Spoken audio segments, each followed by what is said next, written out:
Hello everyone, welcome back. In today's video, I'm going to show you how to insert a GIF in your Behance project. For that, first of all, come here on behance.net, then simply sign in into your account first if you haven't already.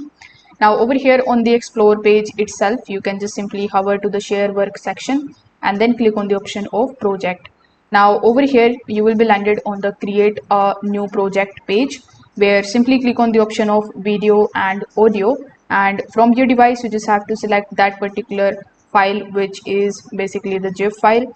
So after selecting it, you just have to basically wait for some time until it is inserting in your project. So as you can see, this was the zip file that I have selected and it is looking good to me.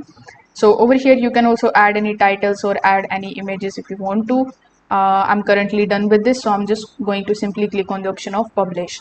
Now in order to publish it on your profile as a project, you need to fill out these details. That includes providing the title, the tags, the category, the tool used, and the Behance visibility. So whether you want to make it public, you can select everyone, and you can also keep it private.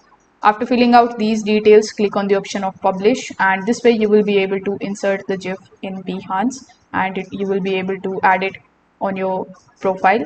So if this video helped you out, make sure that you like this video and subscribe to the channel. Thanks for watching.